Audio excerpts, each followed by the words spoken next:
everyone, and welcome to the feast. Let's all stand. Come on, let's all stand right now. I love seeing all of you in this fine and beautiful Sunday morning. But before we start, I don't know what you came through. I don't know where you came from this week. Maybe nakakasailan kayo sa week na to kasi kada araw na lang na pumasok kayo sa school o sa office, napaka-traffic. Kasi alam mo yun, papasko na so medyo palala na ng palala yung traffic. Or maybe you had a rough week because, you know, hassle lang talaga yung work this week. Tapos napagalita ka pa ng boss mo. Or maybe for some of you, naaselan lang kayo kasi hassle yung katabi nyo, ganun. But I hope not because today as we come here in this feast, rest assured that whatever battles that you're fighting right now, whatever problems you have, whatever troubles you're dealing with right now, rest assured that you can always continue to fight for it. You can always continue to battle it because in this place we are gathered in the name of a God who fights battles with us, who fights our troubles with us, who sees that we make it through every problem that we have. That's why today I invite you to just surrender whatever it is you're going through right now. We're gonna surrender not because we're giving up. We're not gonna surrender not because we feel that we are defeated. We're gonna surrender because we know that our victory is at hand already, that it is coming. Amen? And so, come on, if you're ready, I invite you to clap with us and sing the song with us. Come on.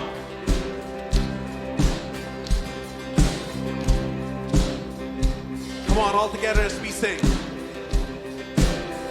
We fight a battle that cannot be seen. We're in a place where we have never been. We've seen the strongest warriors flee in fear. We take possession for our God is here. Come on, say. Give up our armors and lay down our shields. For in our weakness He will be revealed. We drop all weapons and then we take aim.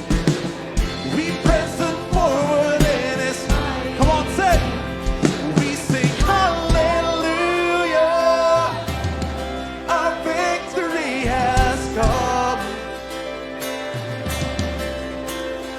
We sing hallelujah. For the one who's overcome. We sing hallelujah.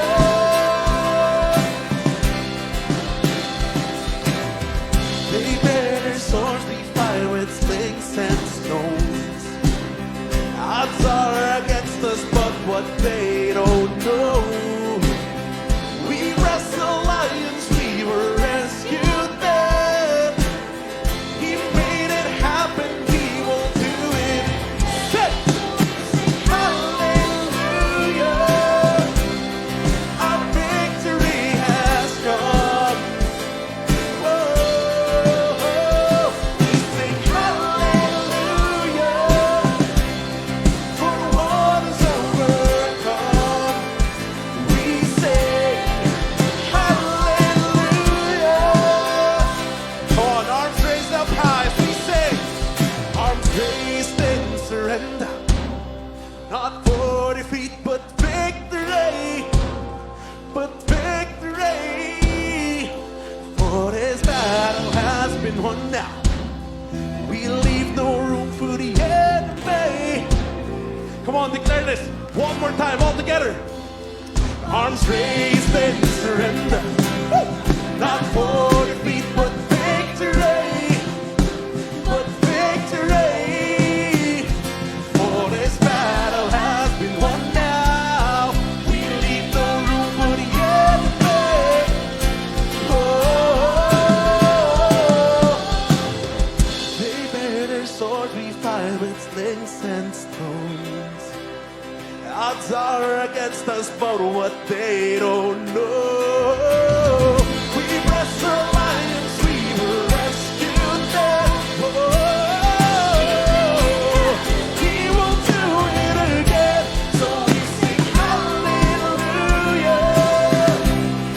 Our victory has come. Come on, say hallelujah.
Praises be to God, for we have a God who fights our battles for us, who is always with us, a God who never leaves our side.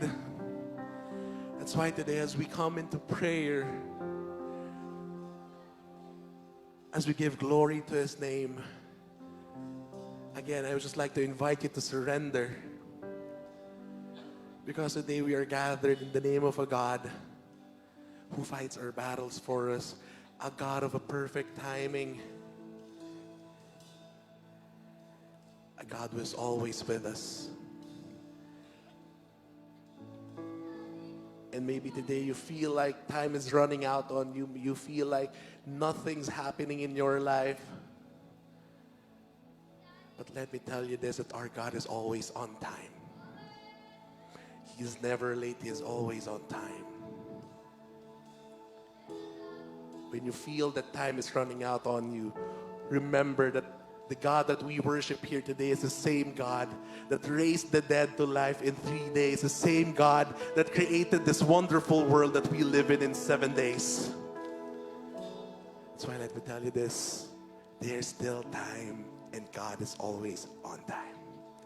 And so if you're ready to surrender to our God who is always on time, I invite you now to make the sign of faith in the name of the Father, the Son, of the Holy Spirit. Amen.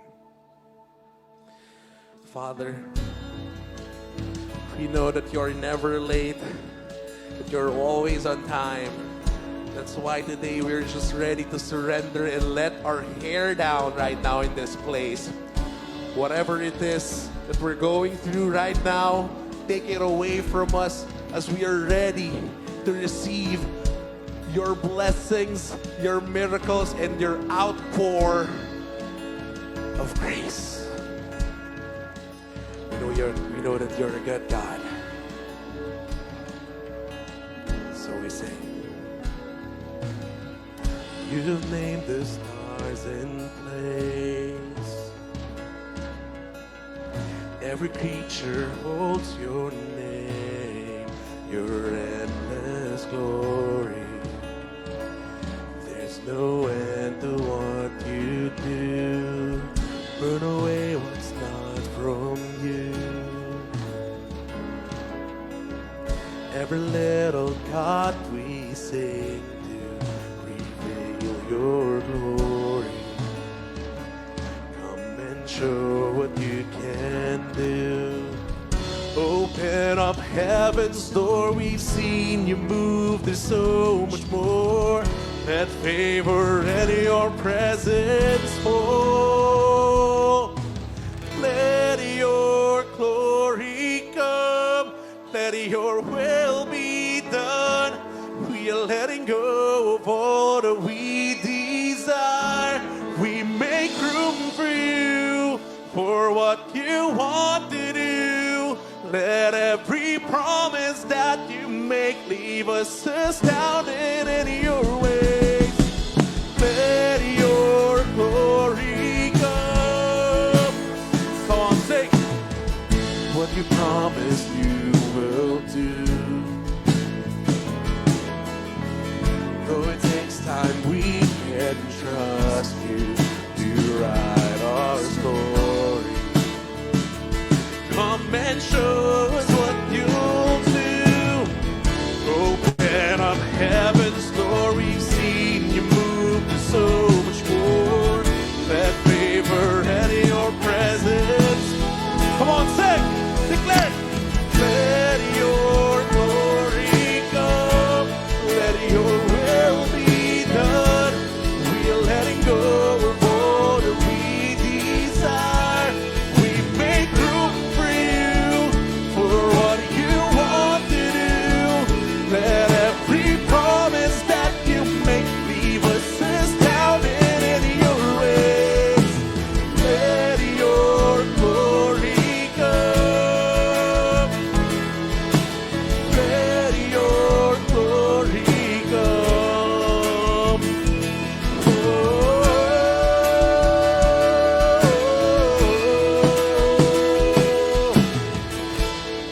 Yes, Lord, we're ready for your glory. We're ready for your blessings. Take away what's not from you, God. Come on, as we declare this. We're trading what we want, our plans unto your hands. Let your glory come, let your glory come. We lay down every crown for what you have begun. Let your glory come. Come on, sing louder, declare it. You conquered death and grave, nothing stands in your way. Let your glory come, let your glory come. There's power in your name, so let your kingdom reign. Let your glory come, let your glory come. Come on, say, let your glory come. Come on, sing louder. Make room. We make room for you, for what you want to do. Let every promise that you make be what's astounding. Come on, declare it. Let your glory come. Let your will be done. We are letting go of all that we desire.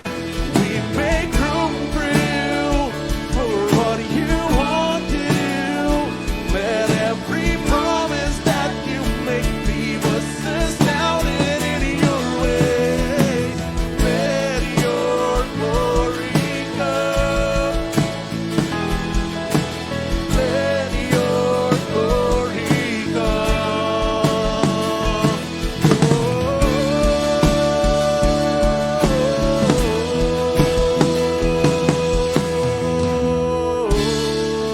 Come on, give him a clap offering. His glory will surely come in this place. Praise be to God. Come on. If you believe that God is here, can you give the Lord a loud shout? Amen. Amen. Can you tap 3 people around you? Tell that person, God is here. God is here. May His glory, love, grace, mercy come in this place today. Amen? Amen. Are you ready to meet God and His glory today? If so, let's pray our favorite prayer here at the feast. Together, let's make the sign of our faith in the name of the Father, and of the Son, and of the Holy Spirit. Amen. Lift your hands and pray this with me all together. Today, I receive all of God's love for me. Today, I open myself to the unbounded, limitless, overflowing abundance of God's universe. Today, I open myself to God's blessings, healing, and miracles. Today, I open myself to God's word so that I become more like Jesus every day. Today, I proclaim that I'm God's beloved, I'm God's servant, I'm God's powerful champion, and because I am blessed, I am blessing the world. In Jesus' name, amen. Let's honor God's word.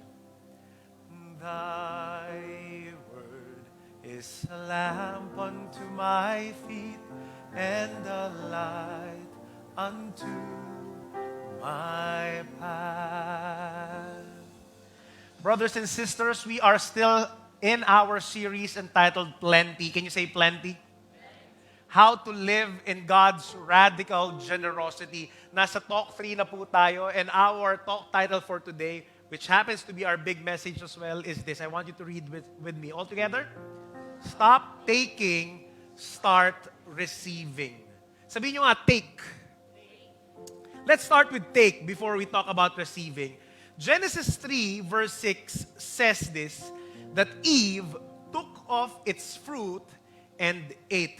If you are here last week, pinag-usapan natin kung paano tinukso ng serpent ng demonyo si Eve to take and eat the fruit of the tree of knowledge of good and evil. Nabanggit natin last week na nasa gitna yung tree of knowledge of good and evil.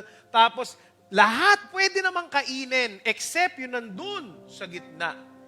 And you see, itong serpent, he tricked Eve into thinking na withhold ni Lord yung blessing sa kanya. When in fact, all the fruits in the garden can actually be eaten. And so, here's what Eve did. Nung nauto siya ng serpent, here's what she did. She took it and then she ate it. Took a bite from that fruit. And you see, itong act of taking is actually a common theme in the Bible. At pag binasa po ninyo from Genesis to Revelation, usually kapag lumabas yung concept ng taking, sabihin niyo ulit taking, madalas may ginagawang masama yung Bible character. For example, ito, si Abraham. Ang asawa niya, kilala niyo ang asawa ni Abraham? Si Sarah. Di ba? Sabi niyo nga Sarah. And what happened is this, hindi sila magkaanak ni Sarah. What Abraham did was, he takes Hagar as his concubine.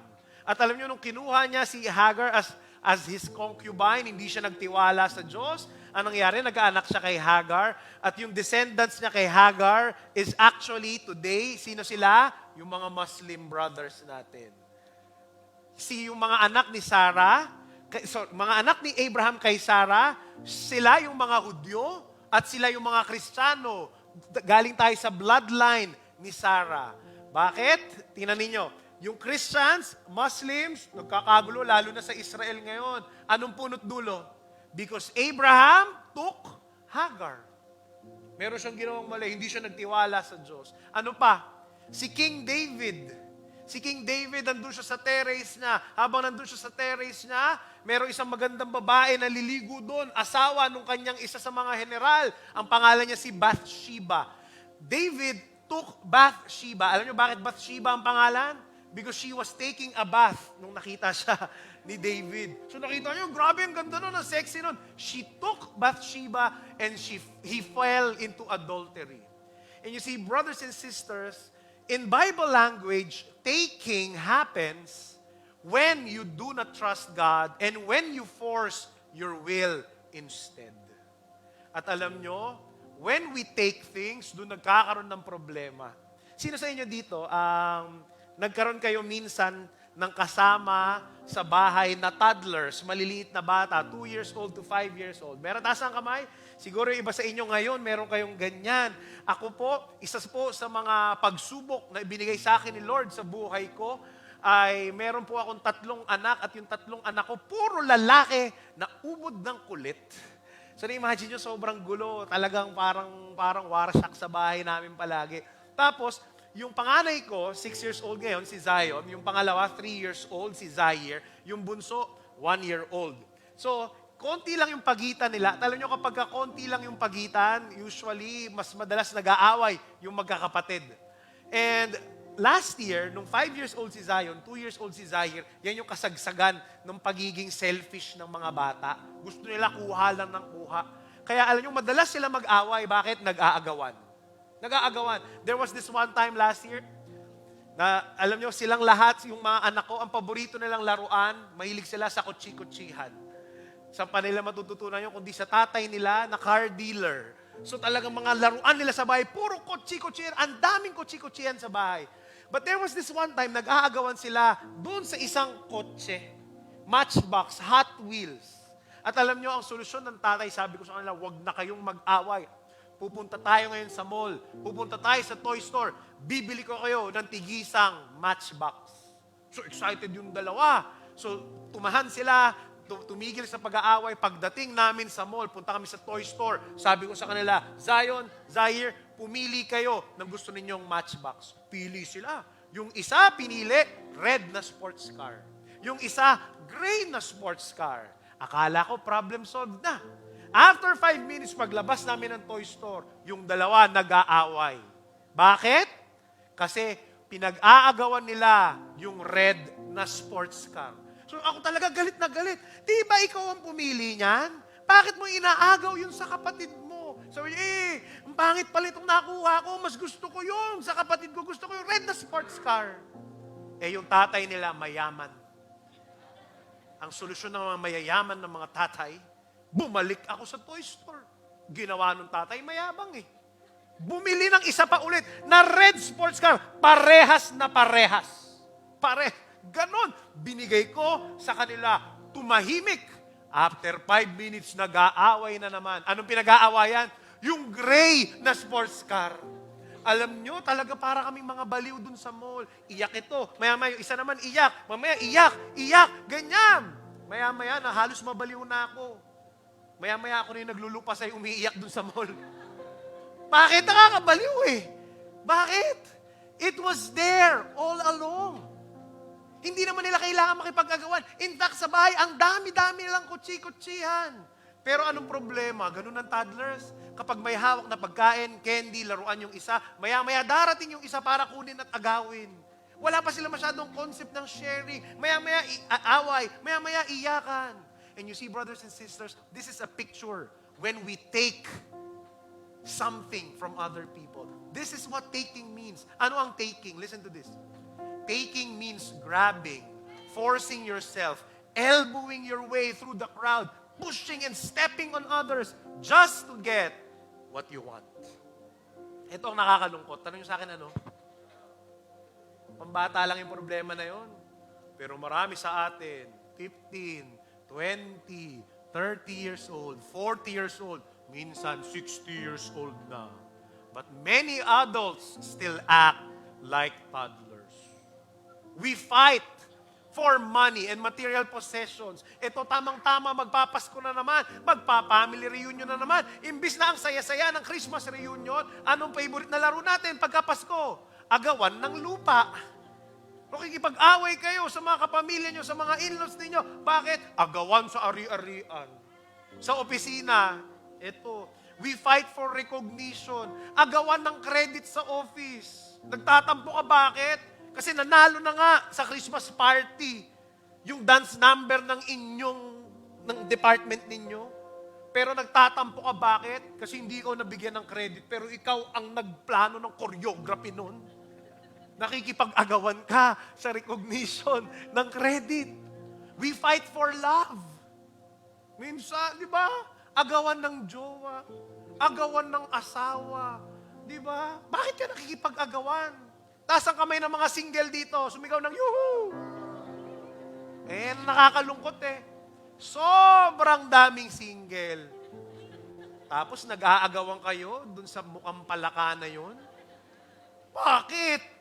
Ang dami-dami. Pero nakikipag-agawan. We take, we grab. Ito ang tanong. Why do we take? Why do we grab?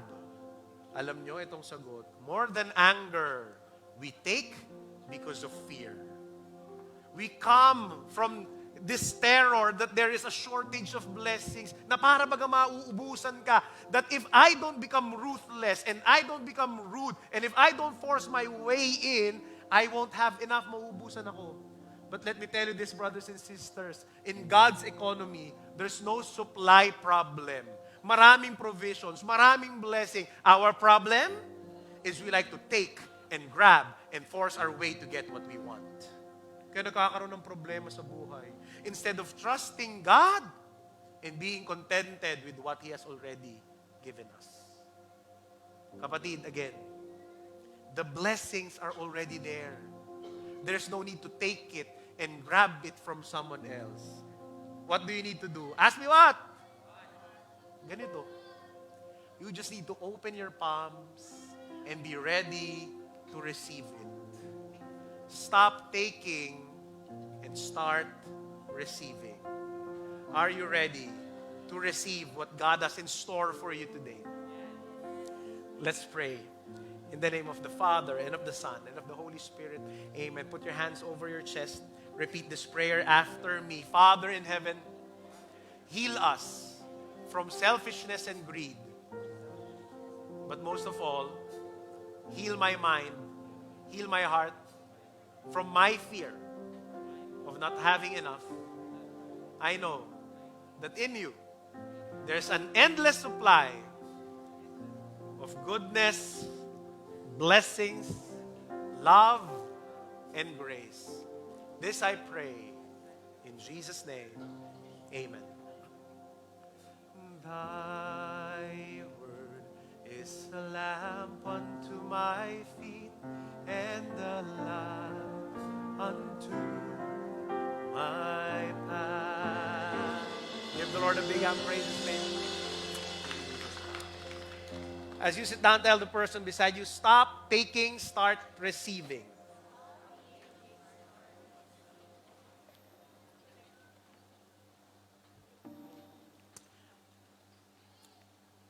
Before I continue with our talk, let me just greet all those who are watching online. Thank you for coming. Thank you for joining us. Thank you for following our YouTube channel, our Facebook account.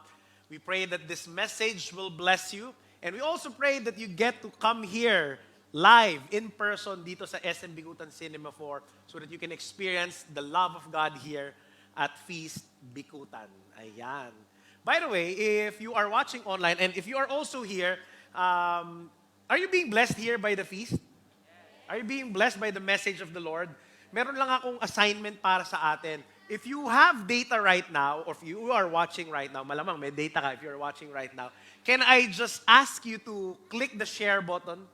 Click share button, share it on your feed so that many more people, your friends, your family members can actually get to know that you are actually a feaster and that you are being blessed by God here. Kasi alam nyo, ang ganda ng message ni Lord every Sunday.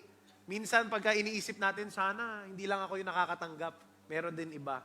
So if you have a data right now, can you just click the share button so that we make this a habit every single Sunday. Every time you watch the feast, click the share button.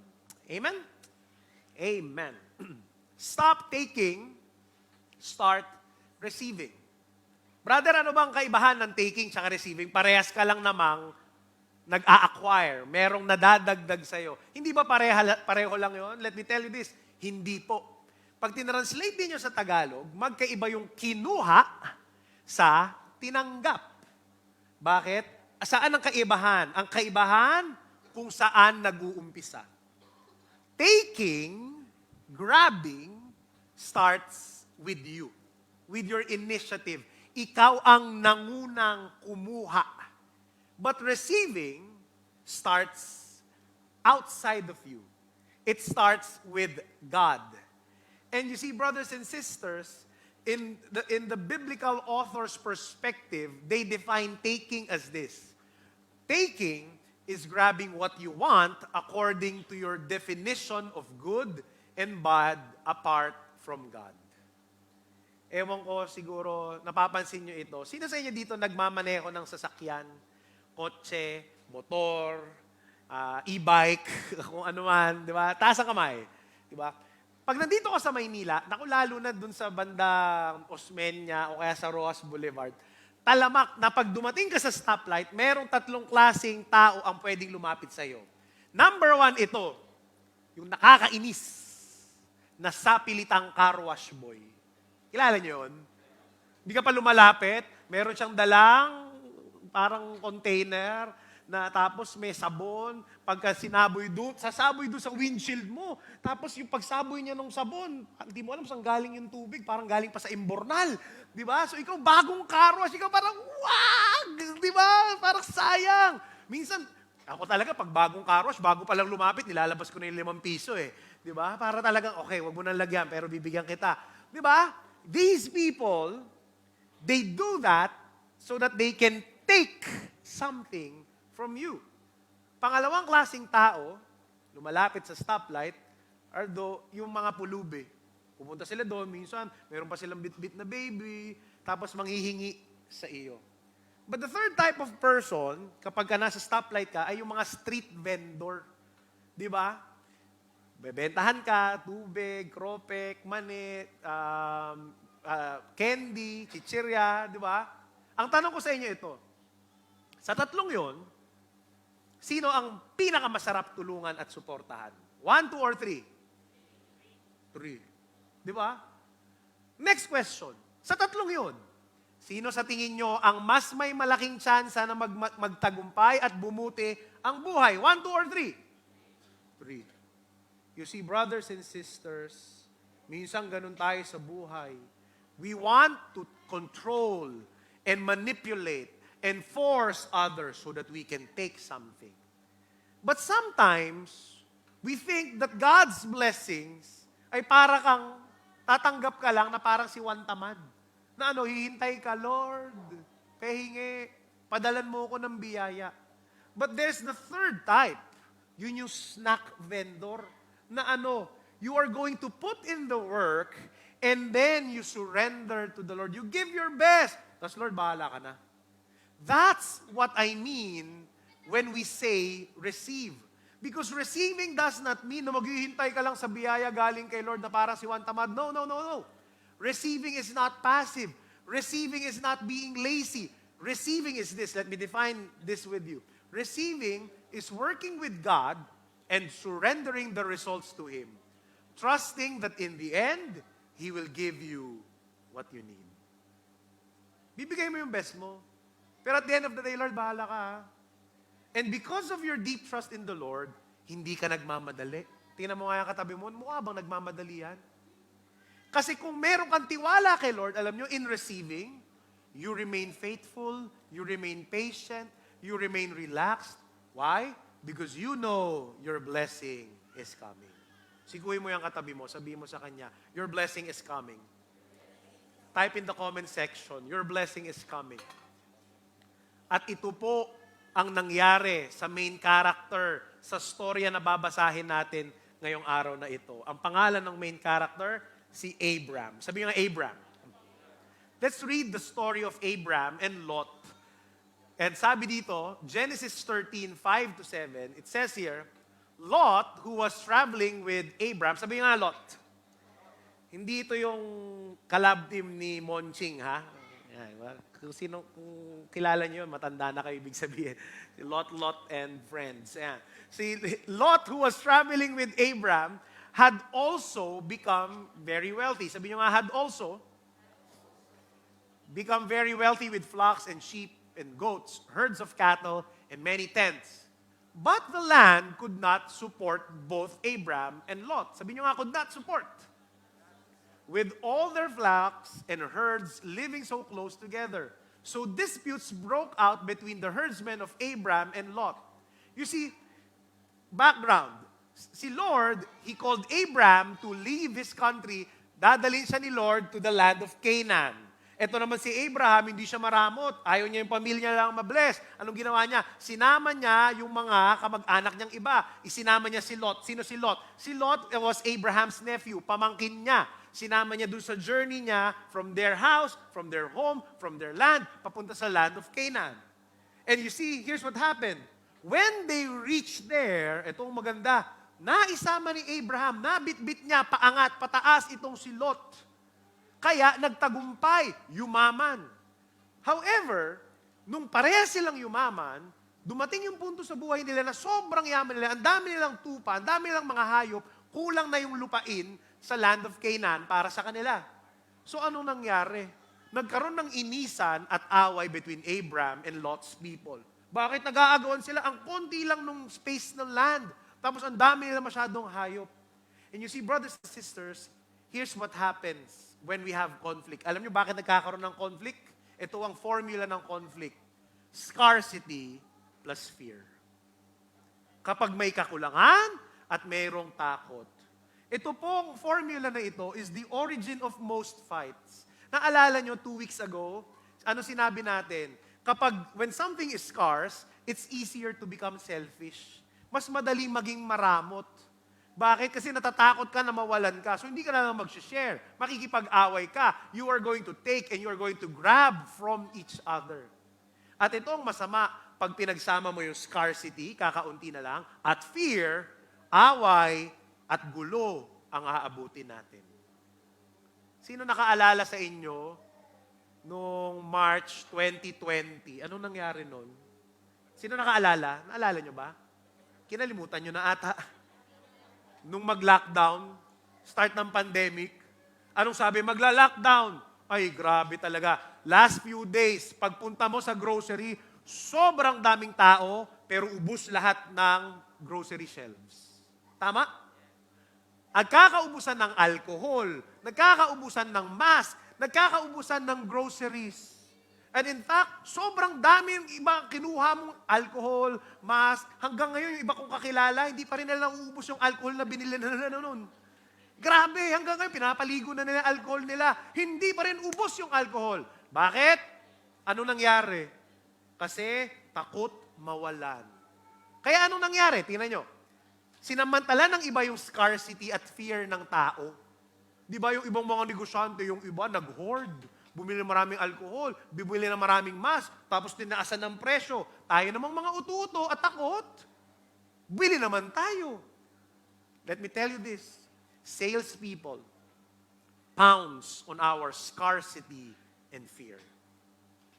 Kaya pansinin ninyo, yung mga impulse buyers, yung mga nabubudol ng 11-11, saan kayo nabubudol? Kapag finlash, last day of sale. Nandun ka sa, o kaya, few sizes remaining. Di ba pag nasa store ka, tapos, yung ganda oh, may size ka pa try, sinukat mo, ganda ng fit. Sabay banat nung sales lady, Sir, last size na po yan. Kunin nyo na. Ikaw naman ay last size na. Baka mawala, destiny. Binili mo. Kahit hindi mo masyadong kailangan. Bakit? Scarcity plus fear, patay. Yung mga concert ngayon, ang mamahal ng concert ngayon, dami kong kakilala, ang liit-liit ng sweldo, yung isang buong sweldo nila ng isang buong buwan, na ipambibili pa nila ng ticket sa K-pop concert. Bakit? Ang dali mauto. Ang bilis, bakit? Kasi last day. Kakabukas pa lang ng ticket selling, ubus na. So ikaw talaga, ay grabe, ubus na yung ticket. Talaga itataya ko na, pati bahay at lupa ko, makabili lang, pati kidney ko, pambibili ko yan. Bakit? Kasi scarcity and fear. Am I making sense here? Ganun din sa story ni Abraham and Lot. There was scarce land, kaya nagkakagulo yung mga tao nila. Pero tingnan ninyo kung paano nag-respond si Abraham. Ang ganda ng kanyang response. Because Abraham responded with generosity. Can you say generosity? And chose to come from an abundance mindset. Anong sabi ni Abraham? Basahin natin. Finally, Abraham said to Lot, let's not allow this conflict to come between us or our herdsmen. After all, we are close relatives. Magkamag-anak tayo eh. The whole countryside is open to you. Take your choice of any section of the land you want, and we will separate. If you want the land to the left, then I'll take the land on the right. If you prefer the land on the right, then I'll go to the left. Nakita niyo yun? Bait ni Abraham, no? Siya yung boss, siya yung bumitbit kay Lot, isinabit na lang niya si Lot sa journey niya papuntang land of Canaan, tapos nung hatian, siya pa huling pipili. Napakabait, no? And if you're going to look at from a strategic perspective, it's actually a stupid, foolish move. Paano kung si Lot ang makapili ng mas magandang land? E di kawawa naman si Abraham, siya pa naman yung boss, ang matitira sa kanya yung pangit, yung tira-tira na lupa. Didn't Abraham deserve the best? Deserve niya yun. Siya yung uncle eh. Siya yung boss. Siya yung nagbitbit. Siya yung naghila kay Lot kaya umasenso sa buhay. Pero tingnan ninyo, na-invite lang si Lot sa pag-asenso ni Abraham, pero si Abraham pa rin ang nagparaya. Pero alam niyo, yun ang punto ng author ng Genesis. Ano yung sinasabi ng author ng Genesis sa atin? That Abraham didn't take what he thought he deserved. Instead, he chose to receive what God wanted to give him. At mas maganda yun. Bakit? Mamaya malalaman natin kung bakit mas maganda yun. Pero ito ang sinasabi ng author ng Genesis sa atin. The true receiving will always lead to giving. Magbibigay ka talaga kung tunay ka marunong tumanggap. Kasi kung ikaw ay swapang, puro ka pakabiglang, ay patay, hindi ka magbibigay. Pero ito ang tanong, saan hinugot ni Abraham yung generosity niya? Bakit ang dali sa kanya mag-let go? Bakit? Tanong niyo sa akin, bakit? Because Abraham was a man of faith. Grabe yung tiwala niya kay Lord. Grabe yung tiwala niya sa pangako ni Lord sa kanya. Yung binasa nating verses, it's in Genesis 13. Pero balikan natin, ano ba yung pangako ni Lord kay Abraham? In Genesis 12, ito yung unang pangako ni Lord kay Abraham. Sabi ni Lord kay Abraham, go from your country, your people and your father's household to the land I will show you. I will make you into a great nation and I will bless you. I will make your name great and you will be a blessing. All peoples on earth will be blessed through you. Yan yung original na pangako at hindi nakalimutan ni Abraham yung pangako ng Diyos para sa kanya. Kaya tingnan nyo, ang galing ni Abraham. Hindi siya takot magparaya. Bakit? Kasi sigurado siya, kahit anong mangyari, pagpapalain siya ni Lord. He believed na ang default mode ng buhay niya is that he is already blessed. Kaya kahit ilang beses siyang magparaya, kahit na ilang beses siyang maging generous, kahit ilang beses siyang mawalan, magulangan, maungusan, ang ending, klaro sa kanya, blessed pa rin siya. Bakit? Because even if there was scarcity, Abraham saw abundance. And I believe in this. Meron ba kayong conflict sa buhay ninyo? The winning formula to solve any conflict is this: abundance mentality plus trust in the Lord equals generosity. Kapag feeling mo sobrang daming biyaya, hindi ka mauubusan, plus nagtiwala ka sa Panginoon, napakadaling magbigay, napakadaling magparaya. Merong lumapit sa akin na mag-asawa and their marriage is falling apart. And take note, their marriage was falling apart hindi dahil merong other woman or other man, hindi dahil may third party. Bakit nagfe-fail yung marriage nila? Alam niyo kung bakit? Because they are stuck in the cycle of taking and grabbing. Sabi niyo nga, taking cycle. Ano yung taking cycle? Taking cycle is the forceful grabbing what they thought they deserved. Deserve ko to, bakit hindi mo ibinibigay? Bakit hindi mo ko tin-text, kararating mo pa lang sa office, hindi mo ba alam na kailangan ko yung text mo? Bakit ikaw na naman ang nakapagpahinga, ako hindi? Yun. Puro na lang, deserve ko to. Ako naman uli, sana all. Buti pa yung ibang mag-asawa, ganyan. Ito hindi mo sa akin ginagawa, puro ako. Self-entitled. At hindi pa nakatulong dito, yung alin, mahilig silang magbilang. Mahilig silang magkwenta. Anong binibilang nila? Bilangan silang mag-asawa kung sino mas malaking pinapasok na pera sa bahay.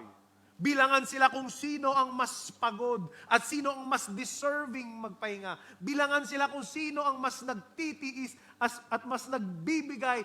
Bilangan sila kung sino ang mas umiintindi. Kaya away sila ng away. Nasaan ang mga may asawa dito? Taas ang kamay. Nasaan dito yung mga taong gustong mag-asawa? Taas ang kamay. Taas ang kamay. Let me speak to you. Gusto niyo ng magandang relationship? Iwasang magbilang. Walang kwentahan at lalong-lalo na walang sumbatan. Yan tayo eh. Hirap na ako dito. Trabaho ako ng trabaho. Sabay pag-uwi ko, hindi masarap yung ulam. Ikaw naman, ako na lang lagi nag-aalaga ng mga anak mo. Nagtatrabaho pa ako. Ikaw naman sana ang maghugas ng plato. Bilangan ng bilangan, kwentahan ng kwentahan. Kaya, palayo ng palayo ang puso sa isa't isa. You want great lives? You want great marriages? You want great relationships? Dapat marunong kang magparaya. Sikuin mo katabi mo, sabihin mo sa kanya, magparaya ka naman. Puro ka pakabig eh. Why? True love does not measure. It just gives. Hindi ka tunay na nagmamahal kung gumawa ka ng kabutihan, sabay in the end, biglang isusumbat mo. Naalala mo noon, ginawa ko to para sa iyo. Ibinigay ko ito. Patay tayo dyan. Kasi kapag nagsumbat ka na, hindi ka na nagmamahal yan, hindi ka tunay na nagbibigay, naniningil ka na eh. Di ba? And you see, itong sabi ko doon sa kaibigan ko mag-asawa, to heal the relationship, you need to start giving without expectation. Sabi ng babae, unfair, lagi na lang ako nagbibigay. Paano naman siya, kailan siya magbibigay? Hindi ko alam kailan siya magbibigay, pero dapat ikaw mag-umpisa. Umpisa mo, subukan mo lang. Start by asking forgiveness from each other. And then, start giving forgiveness. And then, start showing gratitude. And then, serve each other once a day. And then, serve each other twice a day. And then, make it 3 times a day. And then, make it 4 times a day. Step by step, day by day, week by week, month by month. Before you know it, you are creating a new cycle of radical generosity, replacing the cycle of taking. Am I making sense here? Hanggang sa magugulat ka, nagkukusang loob na yung asawa mo, nagkukusang loob na. Bakit? Kasi nauna ka nagparaya eh. Pero hindi mangyayari yon kung hindi kang mag-uumpisa. In order to break the cycle, someone has to start. And guess what? Hindi mo control. Yung iba kasi, dapat siya muna mauna. Siya yung lalaki. Dapat siya muna mauna kasi siya naman yung babae. Teka lang, ba't labo niyong dalawa? Diba? Ang importante ito, kailangan may mauna. And here's the good news. Bad news and good news. Bad news, hindi mo control kung mauna siya. Good news, control mo na pwede ka mauna. Tama o tama? Let the cycle of giving, receiving, giving start with you. Ang tanong ko sa inyo ito, what's the cycle of your life? Which cycle runs your life and relationships? Is it run by the cycle of taking or the cycle of receiving and giving leading to radical generosity? Pagpatuloy natin yung story ni Abraham. Are you learning so far? Sabi dito, ito na. Nagparaya si Abraham, and here's what happened. After Lot had gone, the Lord said to Abraham, look as far as you can see in every direction, north and south and east and west. I am giving all this land as far as you can see. Grabe. Lahat ng tanaw ng mga mata mo, ganun kayaman si Abraham. Ibibigay ko, sabi ni Lord. Nakita niyo yun? Nagparaya si Abraham. Abraham was generous. You know what God did? God met Abraham's generosity with even greater generosity. Lahat ng abot ng mata ni Abraham, binigay sa kanya ni Lord. Bakit? Anong sinasabi ng Diyos sa atin ngayon? You need to stop taking. Start receiving. And then, start giving. Bakit? Kasi ibabalik yan ni Lord sa iyo, panigurado, ng mas malaki at mas marami. Kasi kailanman hindi mo kayang talunin ng Diyos sa pagbibigay. Amen? Ngayon balik tayo dun sa dalawang anak ko. Si Zion at si Zaire, 6 years old na, 3 years old na, hanggang ngayon nag-aaway pa rin naman sila. Parang part na talaga yun ng buhay nila. Pero alam nyo, may mga time na natatahimik sila. Alam mo, may favorite bonding nila na natatahimik sila? Pag naglalaro sila ng Lego. Meron kami isang tub ng Lego, ibubuhos nila, tapos lalaro sila doon. For 1 hour, minsan 2 oras, hindi sila nag-aaway. Bakit? Kasi there was this one time, nung una sila naglaro ng Lego, nainggit yung maliit si Zaire dun sa kuya niya. Kasi yung kuya niya gumawa ng boat. Sabi ni Zaire, Daddy, gusto ko yung boat ni kuya. Gusto ko nung ganun. Sabi ko, huwag ka umiyak anak. Ang dami pa naman Lego dyan. Gawa ka ng sarili mong boat. Maya-maya gumagawa na siya ng boat. Maya-maya hindi na siya nagagalit. Maya-maya tahimik na sila parehas. Maya-maya si Zion gumagawa ng kotse. Siya naman gumagawa ng building. Magkaiba na sila ng ginagawa. Pero ang peaceful nila. Bakit? 2 rason. Kasi una, maraming Lego pieces. Dami nun. Di nila kayang ubusin. Pangalawa, they can customize their own Lego pieces. Kahit ano pwede nilang gawin. Now, why am I sharing this to you? Ganon din sa buhay natin. 2 bagay, remember this. When you feel that you are lacking in resources, when you feel like there's not enough for you, reminder, 2 things. First is this, God has supplied a mountain of blessings, raw materials, Lego pieces in front of you. Kaya huwag kang matakot. Ang daming biyaya sa paligid mo. Ito lang ang problema. Pag inisip kasi natin minsan biyaya, ang nasa isip natin mga tao, ready-made na biyaya. But let me tell you this, kadalasan yung biyaya na binibigay sa atin ng Diyos, it's in the form of raw materials. Hindi ready-made blessings. Taas ang kamay. Sino sa inyo gustong yumaman? Financial abundance. Taas ang kamay. Sige nga. Ito.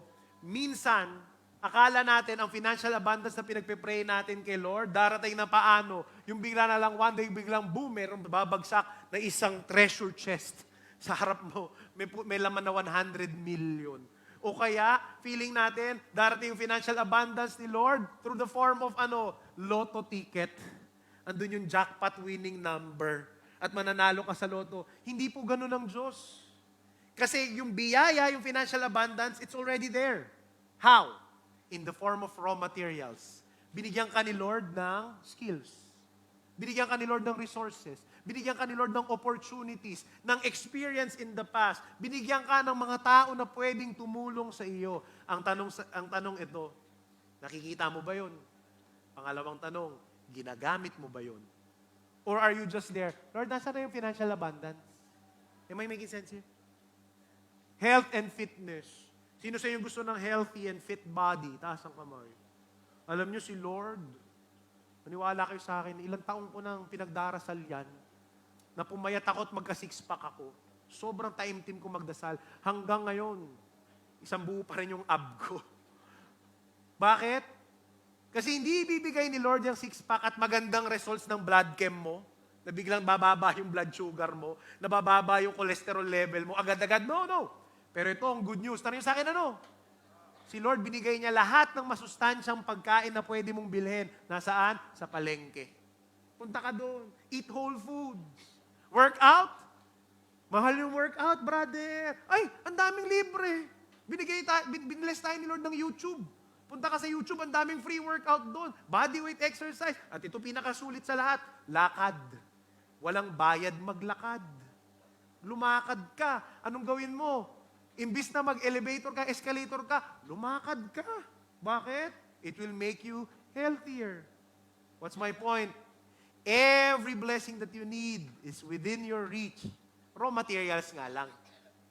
Pero hindi nangangahulugang wala kang biyaya. Kailangan mo lang gamitin yung raw materials. Amen? Second reminder, pag feeling mo walang-wala ka ng biyaya, hindi totoo yun. Why? Because God has given you the capacity to build anything. Katulad nung anak ko, huwag ka maiinggit dun sa kapatid mo. Bakit? Gusto mo ng boat? Gumawa ka ng boat. Gusto mo ng eroplano? Gumawa ka ng eroplano. Gusto mo ng building? Gumawa ka ng building. Lahat pwede mong gawin. You have the capacity to build anything. Kasi hindi lang tayo binigyan ng Diyos ng resources. Binigyan ka pa niya ng galing, ng talino, ng kakayahan, na gawing maganda ang buhay mo. Siguin mo katabi mo, sabihin mo sa kanya, magaling ka. Yung iba, Never underestimate the mountain of Lego blocks of raw materials in front of you. And never underestimate your God-given magical capacity to build something beautiful for you, for God, and for others. Amen? Stop taking and start receiving. Can I invite you to stand up? Nangungusap ba sa inyo ang Panginoon? Yes.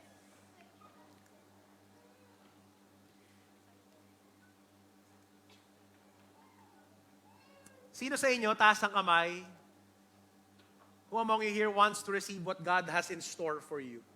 Yung mga plano niya, yung mga biyaya, yung magagandang gusto niya ibigay sa inyo. Taas ang kamay, sige nga. You know how to receive it? Tanong niyo sa akin, paano? Buksan mo yung mga kamay mo. Ganyan lang. Open your hand. Tingnan niyo itong posture na ito. Sige, ganyan lang kayo. When you are giving, this is the same posture. When you are receiving, paano ka tatanggap? Same posture. Because receiving and giving requires you to open your hands, to do this, to surrender. Pero tingnan nyo ito. When you are taking and grabbing, paano ang hand posture natin? Pakabig. Tingnan nyo, pag kumabig kayo, closed fist. At pag closed fist, nakita nyo yun? When you are taking, you are always in fight mode. Nakikipagbakbakan ka, nakikipagpatayan ka, nakikipaggirian ka. So the good news is this. You want to receive God's blessings? Do this. Open your hands. Give. And then receive.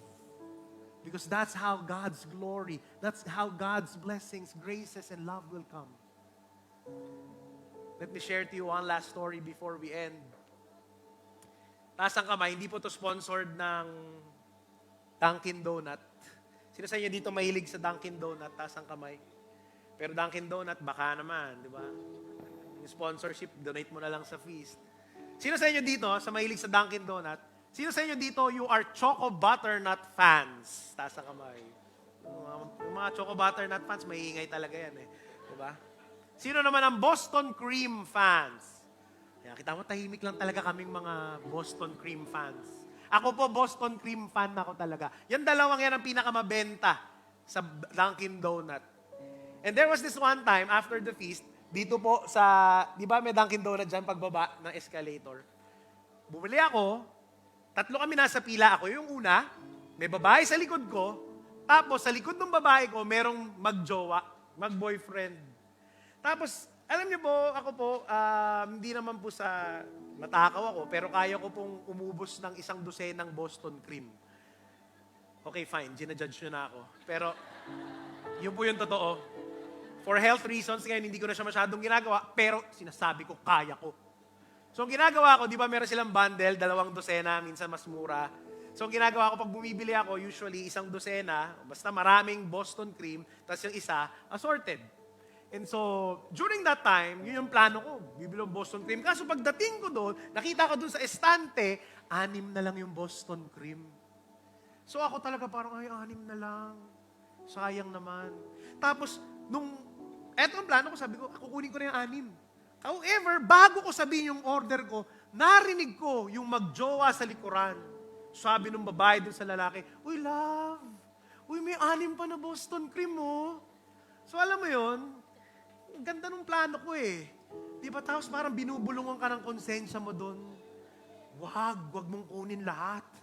Pero in reality, I have all the right to get it all. Tama o tama? Nauna ako sa pila, sana binilisan mo. Di ba? A part of me, talagang iniisip ko, naglalaban yung puso at isip ko. Tsaka yung Holy Spirit sa akin, di ba? Parang gusto ko nang kunin lahat. Pero naalala ko, galing ko ng feast at ako yung feast builder dito. Tapos ang toko, generosity. Di ba? So talagang andun ako, talagang nagko-contemplate ako, nagdarasal ako, tapos naririnig ko sa background yung kantang, Dearest Lord, teach me to be generous. So ako talaga, sige na nga, nanalo ang Holy Spirit. So sabi ko dun sa Ale, Ma'am, 2 Boston Cream para may matira pa dun sa mga nasa likod ko. And take note, narinig naming 2, ako tsaka yung likod ko, yung hinaing nung pangatlo. Eto na, binayaran ko, pagkabayad ko, eto na, umorder yung nasa likod kong babae. Sabi nung babae, Miss, kunin ko na lahat ng Boston Cream. Na-shock ako. Si Satanas na-shock. Talagang sabi ni Satanas, grabe, madamot ako, pero mas madamot pa to, ha? Talagang nalaki yung mata ni Satanas, eh. Ako, shock na shock din. Sabi ko, wow, nagparaya ako.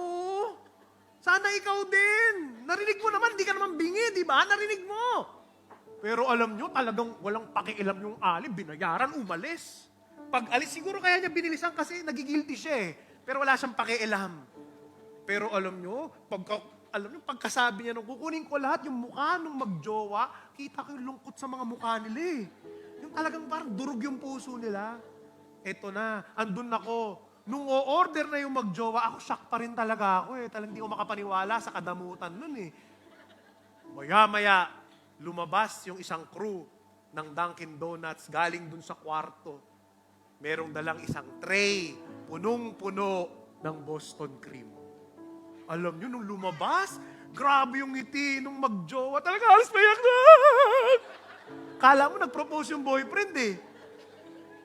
Pero alam nyo, itong maganda. Tuwan-tuwa din ako. Bakit pumila ako ulit, bumili ako ulit? Why am I sharing this to you, brothers and sisters? Kasi, ganun si Lord. Generosity opens you to receive more of what God has in store for you. Buti na lang, hindi ako maramot. Kasi kung kinuha ko lahat yun, nakakuha ko ng 6. Pero buti na lang, hindi.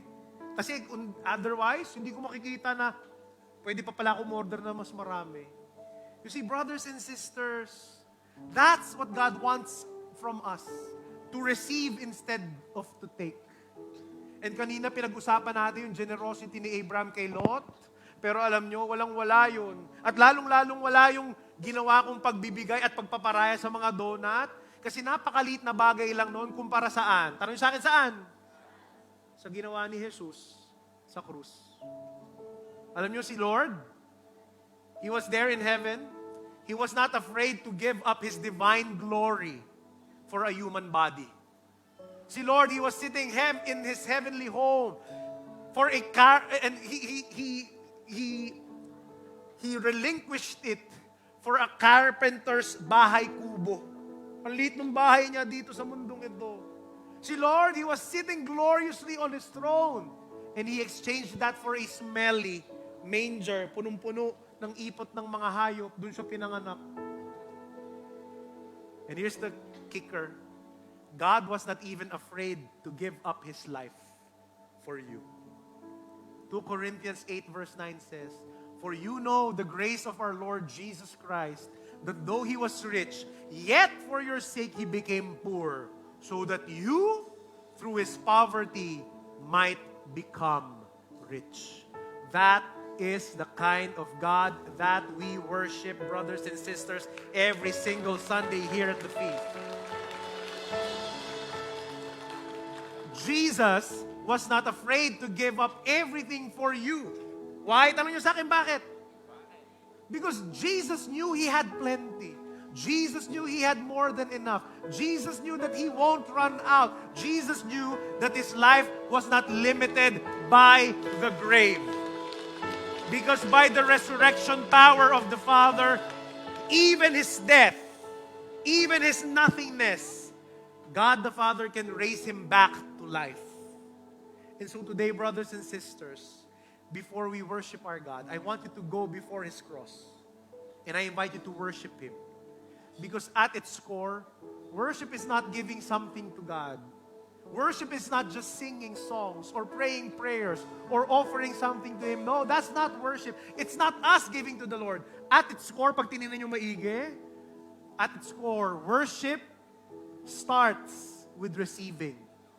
Worship is opening your palms, surrendering your hands, and letting the Lord bless you so that you may receive His plenty, His abundance, His joy, His love, His grace, His plans, His will for your life. And so today, brothers and sisters, let's start with this. Let's come into worship. And let's just receive the love and joy and abundance and plenty of the Lord. In the name of the Father, and of the Son, and of the Holy Spirit. Amen. Surrender your hearts, surrender your lives to the Lord right now. Father in heaven, we come to you as we are, with our aspirations, with our dreams, with our wants, O Lord. There are times, O Lord, that we are tempted to grab and take from one another. But Lord, today we come to you opening our hands, ready to receive, not to take, not to grab, but to surrender and trust that you are blessing us abundantly, not on our own terms, but by your own grace. And we know, Lord, that your plans, your grace, your abundance, your goodness is so much better than our will and our plans, Lord. And so today we come to you fully surrendered, ready for whatever may come in our lives, oh God. You know our needs, you know our desires, oh Lord. We trust in you. May your glory come, may your love, may your mercy, may your grace, may your blessings come. May your will be done in our lives. All these, Father, we ask and pray and claim. In Jesus' name, amen.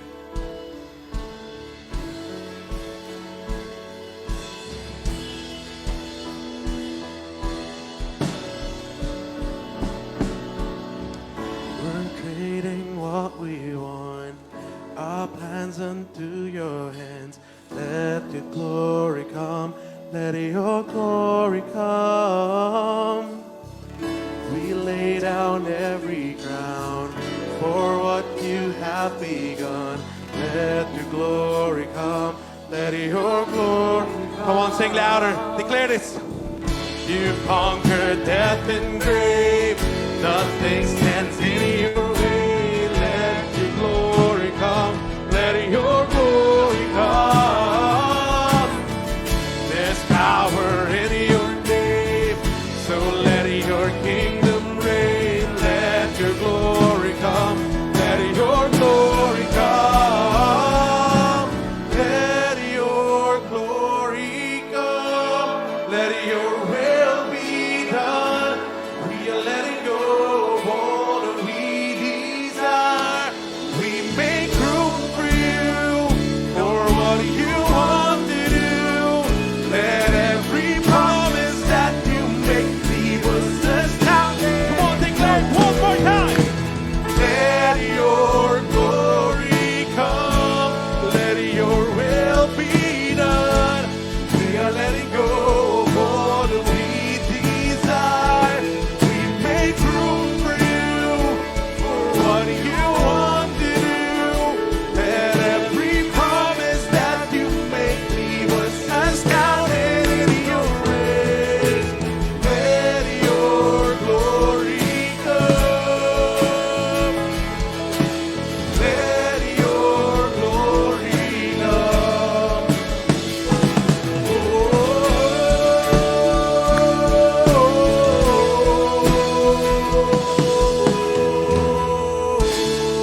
Come on, give him a clap offering.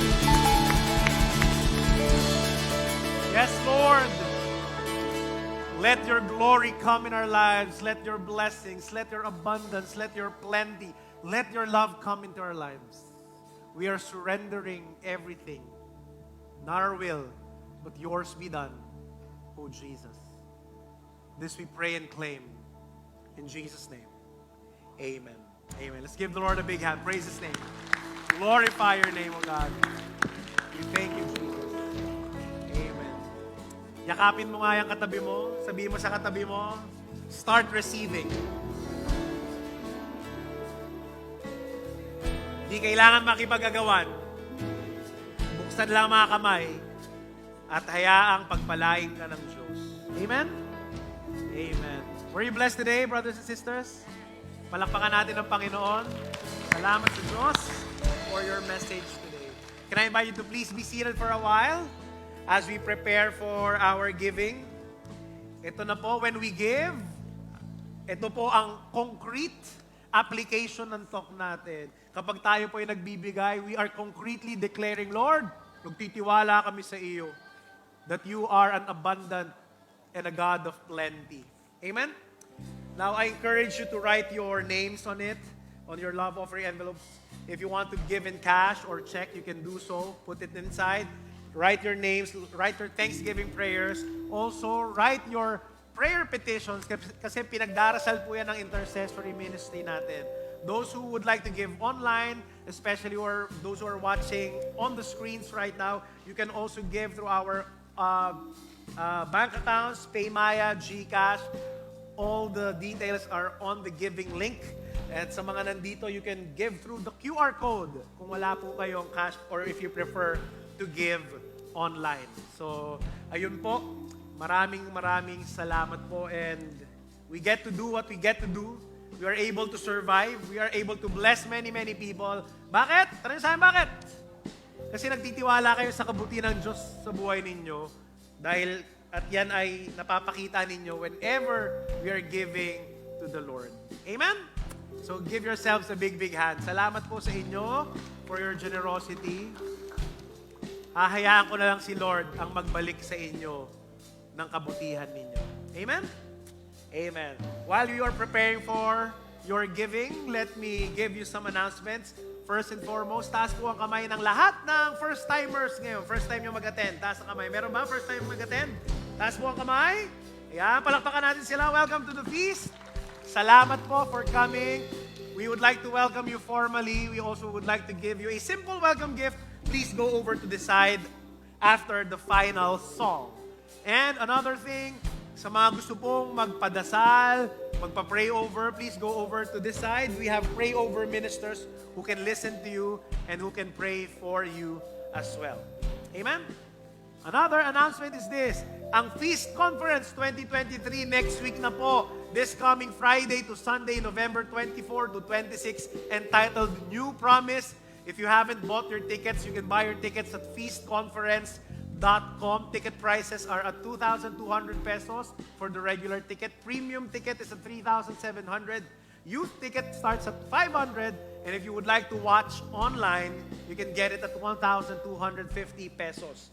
Now, kung meron man sa inyo dito na gusto nyo pong mag-attend ng Grand Feast, kasi po sa Sunday, wala po tayong feast dito sa SM Bikutan. Para lang po malinaw. Ang feast po natin, saan magkikita-kita po tayo sa SMX Convention Center. So it's the culmination, ang ending ng Feast Conference sa SMX Convention Center. Those who are attending, listen to this, kung kayo po ay Feast Conference attendee, ang Grand Feast will be on Sunday, 8 a.m. Sunday po yan, umaga po. Kasama na po yan sa binayaran sa conference ticket.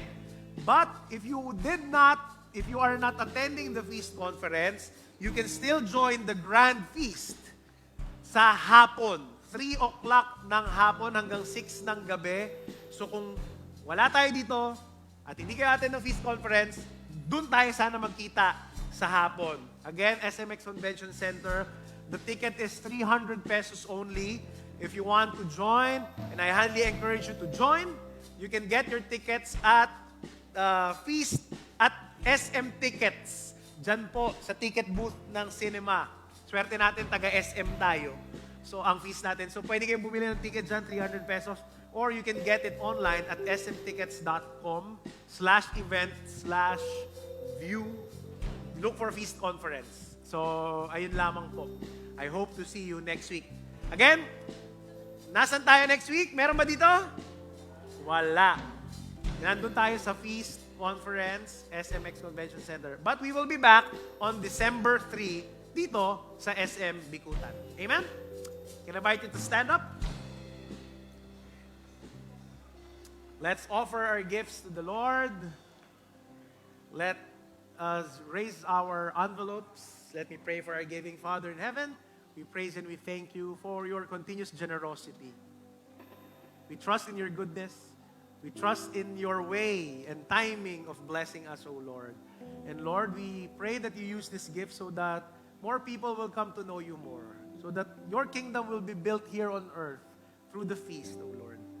We pray, O Lord, that in your goodness, we believe that you are going to return this to your faithful people. Ng siksik, liglig at umaapaw. Because that's who you are. The God of plenty, the God that can be trusted, the God who is always generous. All this, Father, we ask and pray and claim in Jesus' name. Amen. Come, brothers and sisters, with joy, give to God. I'll see you next Sunday.